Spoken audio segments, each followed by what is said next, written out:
Good afternoon, good evening, good morning, wherever you're tuning in. Welcome to this edition of Stories and Myths. And you might notice behind me is a kind of Kermit the Frog looking colored building. I am at the St. Louis residence of Ulysses S. Grant. And this was his home. But before it was his home, it was the home of Colonel Frederick Dent, who is the father of Julia Dent Grant, who of course married Ulysses S. Grant. And so this was the home and plantation of the Dent family outside of St. Louis, Missouri. And the relationship between the Dents and Grant started through Grant having a roommate at West Point named Frederick Dent, who was the brother of Julia Dent. And so when Ulysses S. Grant graduated from West Point, even though he was the best soldier or the best horseman in his class, the Army, in its unbelievable wisdom, sent him to the infantry, and he was stationed at Jefferson Barracks, which is here in St. Louis. And so Fred told him, "You need to go and visit with my family there in St. Louis at our plantation." And we've got all kinds of wildlife, and the cicadas are making their presence known here outside of the Grant farm in St. Louis. But it is a beautiful Sunday morning here, and want to just continue on with our story. So Fred said, "You've got to go and visit with my family in St. Louis." And so Ulysses rode his horse out from Jefferson Barracks here to the Grant plantation and was introduced to the Dent family. And of course, eventually he met Julia. Now, Julia had been in school in St. Louis, so she didn't meet Ulysses when he first came to visit. But eventually they met, and this is where they met. Now, at that time, the house, they believe, was white. This color that you see behind us, like I said, the Kermit the Frog looking color, was discovered by the Park Service when they were doing some renovations to the home. And they tore open a wall, and they found what was a former exterior wall. And they did research on the paint, and they found out that it was a color that was very famous when the Grants lived here. Because what happened is that, long story, Ulysses and Julia fell in love, and then Grant got sent to the Mexican War from Jefferson Barracks. And when he returned back from the Mexican War, he and Julia were married in St. Louis. And then they went off, and they were in the Army together for years. And then during the Civil War, most of the Dent slaves escaped from this plantation after the Emancipation Proclamation, because they knew that the Northern armies, the Union armies, would protect them, and the men knew that they could sign up to fight. That was part of the Emancipation Proclamation, is that they could sign up to fight in the Civil War. And so that, of course, decimated Colonel Dent's income, and so he was looking at having to sell this plantation. Well, that was right when Grant was on his uprise. He had been, named colonel when he entered the Union Army, and then very quickly brigadier general. And then after Vicksburg, he was named major general. And then after Chattanooga, he was named general-in-chief or lieutenant general and general-in-chief over all of the armies. So now he had a very nice income and security, and so he and Julia decided to purchase this property. And so they moved into the property for a time, and when they lived here, they painted it this color, which was very popular at that time. And so it's kind of a little bit difficult to see here. Let me go ahead and flip this so that the color a little bit better. So you can see kind of that Kermit the Frog green color. And this is true to the time. A lot of people kind of say, why in the world would you change this from white, which is what it had been, and paint it this green color? But this is authentic, and that is one of the things that the Park Service does very well. They are very authentic, or they try to be very authentic as often as they can. You can't always know because things change over time, but they do their best to do their due diligence and to do studies of the different properties. And so the Grants lived here for a while, and they kept the property. They owned the property for many, many years. And then, of course, Ulysses became president of the United States, and so they moved to Washington, D.C. But during the time that they owned this property, one of the things that Grant did was that he built a stable for his horses. And his desire, Ulysses' desire, was always to return back here to St. Louis. They loved it here. It is a very peaceful setting, a very beautiful setting. And so he wanted to come back and raise horses.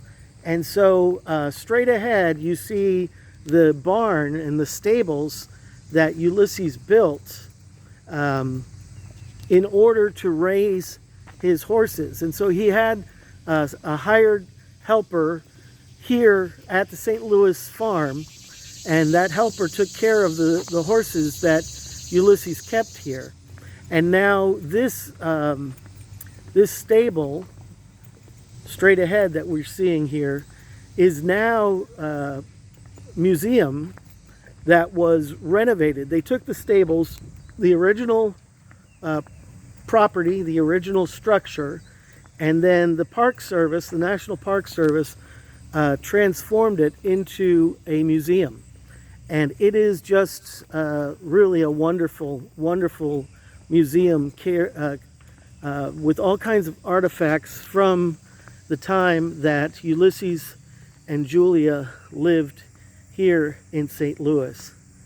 But as we come around to the other side of the property here, you can see the slave cabins in the back of the property. And this was a working plantation, and Colonel Dent kept slaves. Julia grew up having slaves and having somewhat very little qualms about the idea of slavery. She was not an abolitionist. She kind of was an old school person as far as slaves were concerned, up to a time where she thought that the slaves really loved their lives with them here at Whitehaven, which is the name of this plantation. But obviously no one loves to be a slave. No one likes to be a slave. Now, there were some families who were more gracious and lenient with their slaves, but in the end they were still slaves, and they were still chattel. They still did not have the choice for what they would do with their lives. So now we're on the back side of Whitehaven, and you can see over here, over in that direction, are the slave cabins. And then of course this is the back side of the house. Now this is where Ulysses and Julia first fell in love, and one of the things that they loved to do was they loved to ride horses together. And when she was young, Julia was a very good horsewoman. Here are a couple of the outbuildings for the plantation. So You know, they would have been, this would have been an ice house here, and then they would have stored maybe tobacco or chickens or other things in this house here. This is a chicken house. And so these are, we'll go up here a little bit closer to see the ice house here. So they would take ice from the rivers and the ponds, and then they would put them under hay in the ground like this to keep the ice throughout the summertime. And then this, of course, was a chicken area here. Chicken coop. They might have stored tobacco or other things inside of this property. There's obviously a little chicken coop thing there. There's a little thing here. I may say, and this is Mary Robinson, the enslaved cook at Whitehaven, I may say that he, Ulysses Grant, was very fond of all kinds of domestic animals. One of his pets was a large dog called Leo. I, being the cook of the household, often found it necessary to go out and catch chickens for dinner. Leo always helped me. All I would have to do would be to point out the chicken I wanted to Leo, and he would go grab it for me. Mr. Grant sat and watched us one day while we were catching chickens. After I secured all I needed, Leo continued to catch them. This amused Grant very much, and turning to me, he said, "Mammy, the dog has gone into business on his own hook since you and he dissolved partnership."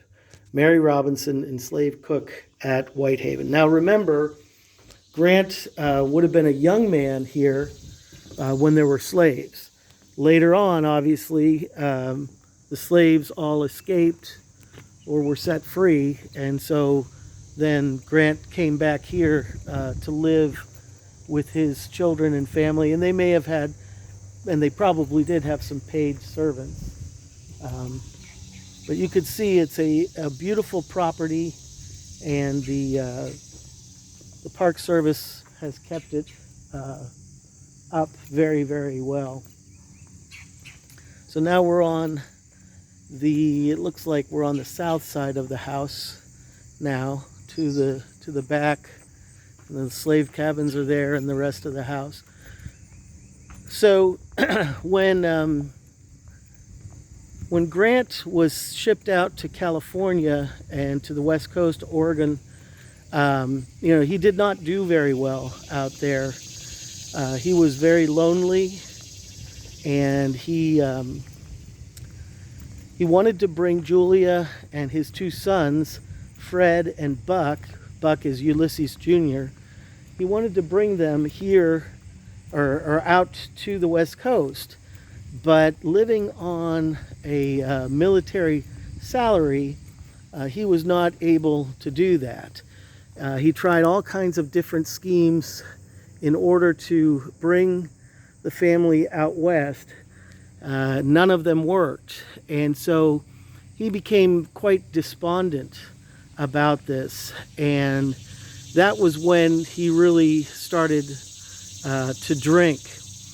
And pretty much everyone who was, most of the soldiers out on the West Coast were drinkers.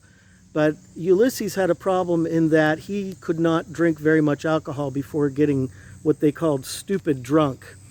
And so while he had the depression of not being with his wife and his children, he also had the challenge of his alcoholism. And so he ended up on more than one occasion getting drunk and going to work. And his commanding officer did not put up with that, as you can imagine. And so he told Grant, you either have to resign or you have to face court-martial. Well, Grant could not see facing court-martial. He did not want that stigma on his record, and so he resigned. even though, like I said, pretty much all of the officers and soldiers drank to excess because they were all lonely. They were all far away from home. They were all living lives that were, not that exciting. And so, the recreation was to drink. And so a lot of Grant's fellow officers told him to fight it.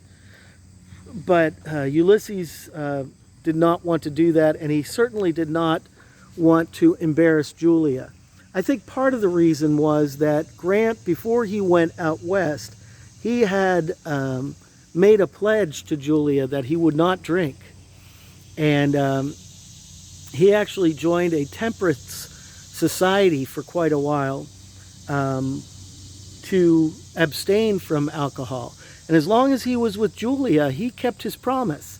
The problem was that when he was not with Julia, he would often fall into excessive drinking. Grant was, according to modern sensibilities and modern understanding, he would be considered an alcoholic. Ron Chernow, who wrote the biography of Ulysses S. Grant, he took the evidence that he had gathered about Grant's drinking to his medical, his brother, who was a medical doctor, and he showed him that evidence, and his brother said, "This is a textbook case of alcoholism." So Grant ended up quitting the army out west, and he made his way back here to this house in St. Louis, to this plantation, Whitehaven, where he had to figure out what he was going to do for a living. Well, his father-in-law, Colonel Dent, gave him a slave and gave him some farmland nearby. And Grant went to work on that farmland, and he actually loved the idea of being a farmer. And he worked hard with his slave, and they actually were able to have a harvest. But the problem was that just at the time that Grant was starting to farm, the United States got hit with one of its first major financial depressions. And so even though Grant had good crops and had worked very diligently, he lost all of his money pretty much because the bottom dropped out in the produce market, and he could not sell the crops that he had grown for enough of an income to sustain him. And so he had to leave and look for other types of things to do in St. Louis. And so he did that. First he got a job collecting rents in St. Louis. And unfortunately, Grant had fortunately, he had a very compassionate heart, but he had been through a lot of difficulties himself.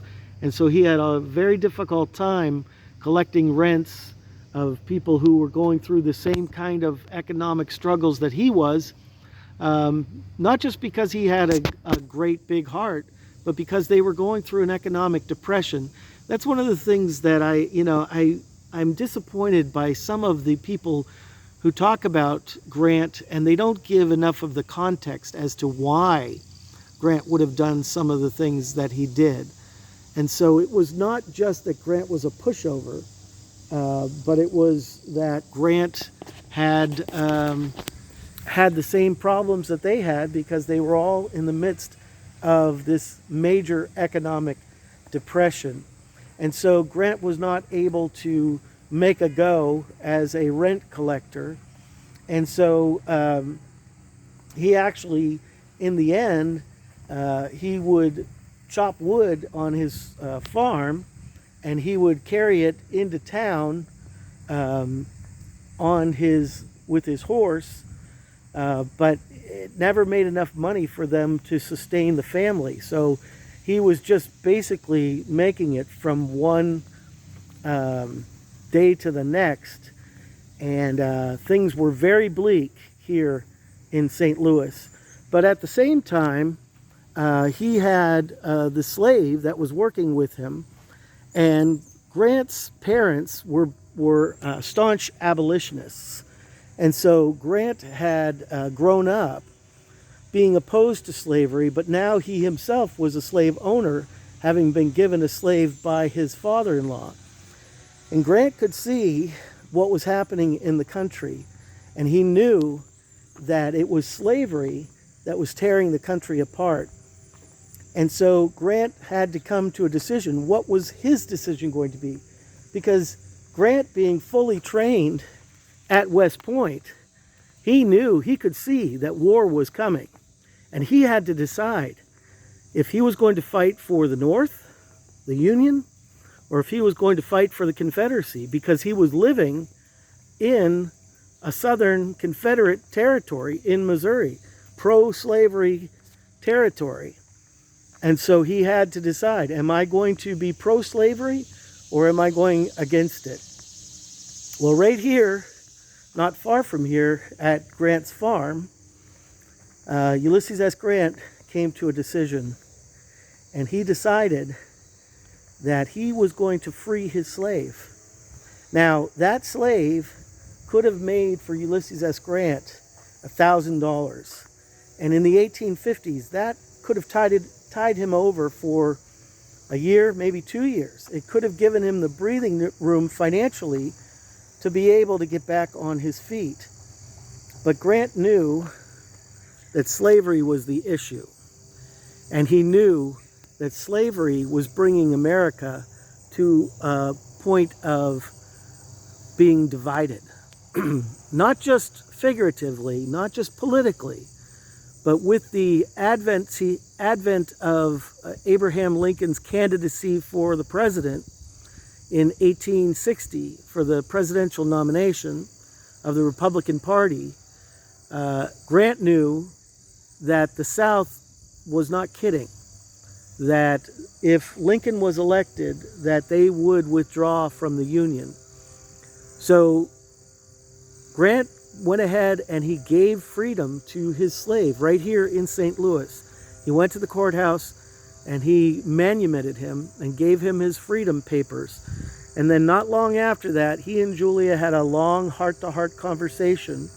And it was Julia, actually, who said, you know, for years, Ulyss, which was her nickname for him, for years, your father, Jesse Root Grant, has been offering you a position to work in one of his many leather goods stores. Jesse Root Grant would have been the equivalent of a millionaire at that time. He was a very successful tanner, and he had a string of leather stores. And he had been trying to get Ulysses to come and work for him. And so she said, you know, maybe it's time.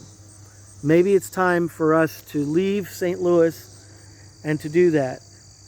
And at that point, Grant humbled himself. He had not wanted to work for his father, but now he was no longer able to farm his land. He had given away his slave, and he could see that the war was coming. And so Ulysses went ahead and contacted his father and said that he was willing to come and work for him.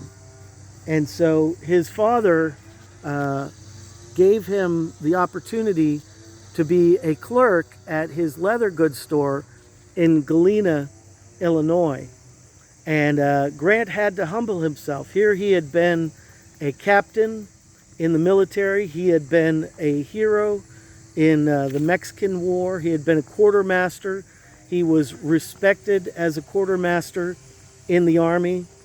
And now he had to humble himself and work as a clerk in his father's leather goods store. And so he was under his two brothers in Galena, Illinois. And that's where he went after he left St. Louis. And he traveled there with his family. And while he worked diligently, he never really had a lot of fire in him. Now, there are people who said he was lackluster in that time in Galena. I don't think it was lackluster. I think that he could see that the war was coming, and that he did not want to raise his father's hopes for him to take over the leather goods store, because Grant's brother, Simpson Grant, had been running the store. And here's some lovely people here at the Grant farm. Hello, hello. So Grant's brother Simpson had been running the leather goods store in Galena, but he had gotten what they called back then consumption, which we call tuberculosis today. And so he was no longer able to run the store. And so Grant's father would very likely have been hoping that Ulysses would have taken over the running of the store. And here we are inside the stables that I had mentioned before, which is now a wonderful, wonderful museum. So you see here the different buggies and wagons and items that the Grant family had, the different saddles that they used here. And these are the stables, the way that they were when Ulysses was here, and the different tools and implements that they would have used at that time. And so Ulysses went to Galena, Illinois, and he worked there, but he was never wanting it to be his place. He knew that the war was coming, and he ended up realizing that there would be a change happening, and that change took place about a year later after he had let his slave go. And he was actually, they tried to recruit him to be a captain in the Union Army, and Grant knew that because of his training, because of his experience both in the Army, in the Mexican War, and out west, that he would have been worthy of a colonelcy. And so they wanted him to be a captain of a regiment, and he said, no, I'm going to wait for a better job. Well, it ended up taking months in order for that to go through, but in the end, there was such a huge need for West Point trained colonels that despite him resigning for alcoholism from the Army, Governor Yates finally realized that Grant was worth the investment, and so he made Grant a colonel and gave him a regiment, and the rest is history. So once again, this is the Grant Farm here in St. Louis, Missouri, and it is a wonderful property, and the Park Service has done a fantastic job of keeping it up. It's a little bit of a glare on that side. We'll come back around here so where it's not so bright. But I highly recommend that you come and visit here at the Grant Farm. And to learn more about Ulysses S. Grant, I encourage you to pick up one of my books, 2 books on Ulysses S. Grant. One is called Victor, which is the story of the last 2 years of Grant's life, where he writes his memoirs in a race against death. And that's called Victor, the Final Battle of Ulysses S. Grant. The other one is called Forward, the Leadership Principles of Ulysses S. Grant. And they are both available wherever books are sold. You can get them at grantvictorbook.com or grantforwardbook.com, on amazon.com, or on my website, vonbuzik.com, where all of my other books are. So thank you for joining me for this little tour of Whitehaven, the home of Ulysses and Julia Grant in St. Louis, Missouri. We will see you next time on Stories and Myths.